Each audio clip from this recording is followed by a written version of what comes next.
What's up, Huda? Hey. Hey. And you can just be. You don't have to look at the camera. Just like look around, do whatever you. Yeah. So Huda, why are you such a boss? Don't believe the hype. It's not true. Man. How do you? Okay. Why are you such a boss? Nah. So how do you keep it so real all of the time? That's what I want to know. I mean, first of all, I try to keep it real, but most of all, I'm just trying to learn from people around me and take from other people's good examples. So I don't know. I don't think I am really anything. I'm still trying to learn, trying to grow, all that stuff. I don't know, like to say. Where are you from, Huda? That's a good question. That means a lot of things. I don't really know how to answer that, but I guess I'm from a lot of places and come from a lot of different peoples and a lot of different, just everything. So I guess that question is so tied into just identity and what you think of. And to be honest, when I hear where you're from, I just think of so many places. Like, what, you mean regionally? Like, I'm from Tracy, or I'm born in California, but I'm actually from Eritrea. And, so I don't really know where I'm from. I'm from all of these different places. I guess it can't really be answered. So what does home mean to you then?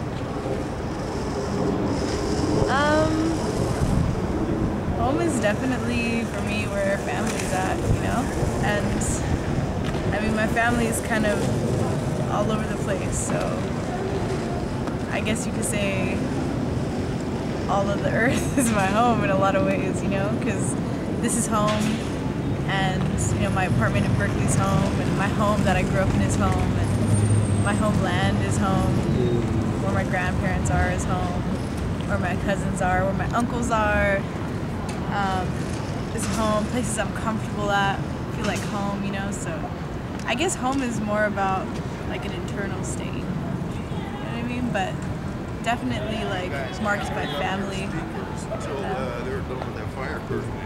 So what's one of your favorite stories from either growing up or family, all that stuff?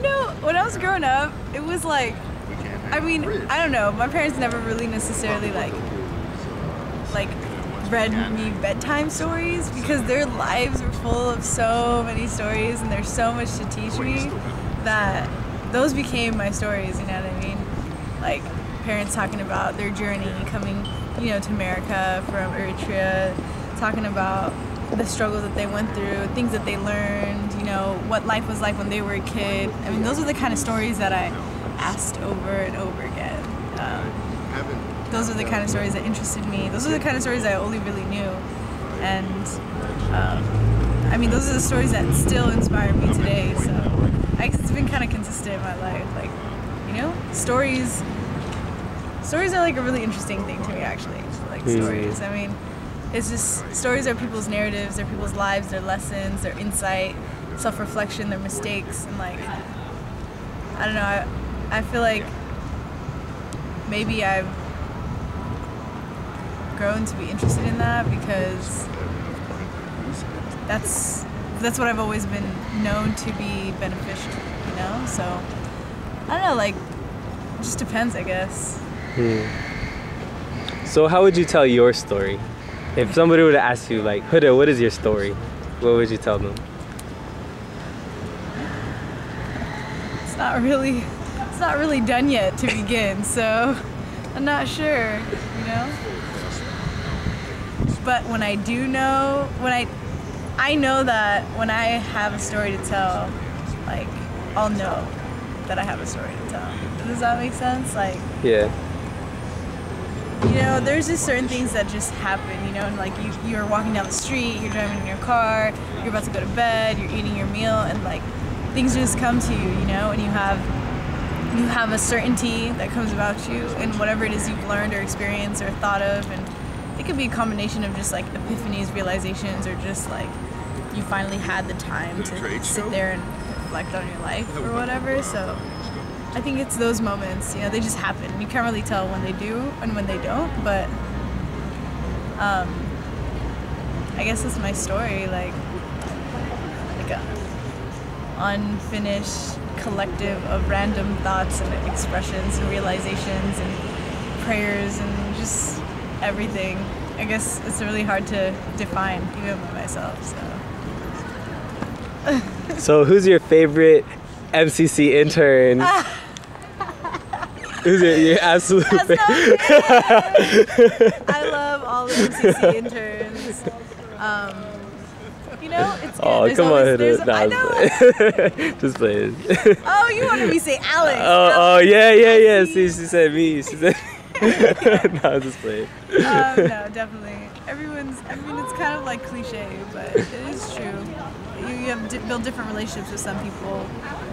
You learn different things from other people, but I see you. Yeah. I definitely think like there's people who, you know, I might, you know, like might not necessarily be like the best friends of mine, but I think that they don't even know how much I learned from just like, you know, a conversation with them.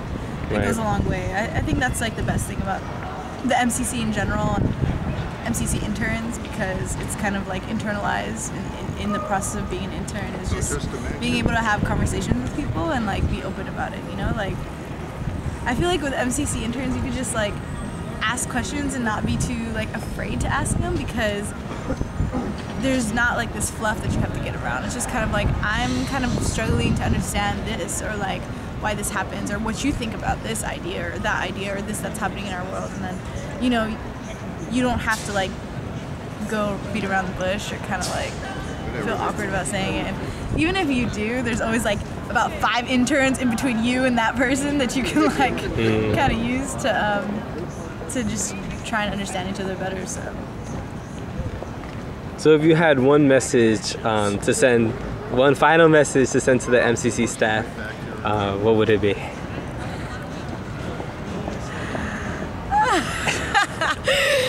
Oh my god. Okay. Let's think about that.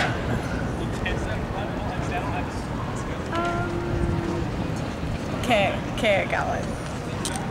Keep an open mind, because that's necessary in any search or intelligent search for the truth. And I learned that from Malcolm X. So I think we're all truth seekers here, and so we should open our minds and our hearts to truth on all different levels, and can't do that unless you keep your mind open. So I hope that we all continue to like speak for truth, become truths, become lights for each other, and like you know, try to find like our purpose in everything we do. So I hope you guys do. Thank you, Huda. Yeah, thanks.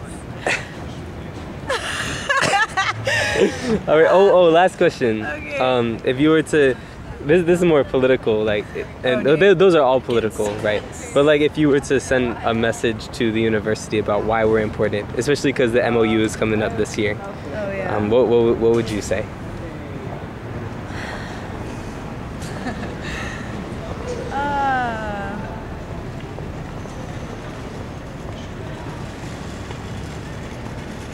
I just, more than having things to say, I kind of just wonder, like, what would it be like if we're not here? You know, like, we talk a lot about being present and being visible and being there, but a lot of times we don't really give ourselves the credit that if we weren't there, if we weren't this space on campus and this ideology, this thought process for learning and understanding, then what kind of an environment would we be studying and working in? You notice it as people start to search for places like that. And it's kind of cyclical. Like, life is really circular, you know? And so people are always going to be searching for that, you know? For that kind of a space, places that keep them at ease, you know? And that can be anything from like our multicultural center to like, you know, just comfortable spaces, you know what I mean, prayer spaces, like, just, these things are not, they're not easily like, they're not easily pushed away, because people will feel the repercussions of it if they're not there. And so I think that sometimes it gets really hard to demand so much, you know, and it just just takes people out there in the administration, in our student government, and our teachers, our faculty, everyone. It might do everyone a little bit of good to just take a step back and reflect for a little bit. Because I think that it's really hard to like be working so much on the outside and not take a step back and really think about why you're doing what you're doing and who it's benefiting, and think about what would our campus be like without an MCC. That's all. All right. What does who riding mean to you? All right. Okay. Okay, I think I'm done now. You done? It's a wrap and scene. Okay, cool. All right. Thank you so much. Thank you. Yeah. I'm just getting extra footage, so you can say whatever. You can laugh. You can be like, ah. Oh my god. I'm the worst actress in the world. What's I up? don't know. I said I would make the worst actress. No, in the you're world. not. No, you're not. Yeah. Cool. All right. Well, do you want to walk around this way? Oh yeah, yeah. And then, That's totally you could, yeah. Oh, a night actress from Yeah. Just like walk around back to where the thing is, like this okay. way, and then. Word. Oh wait. I'm here. Okay. I go in here. For sure.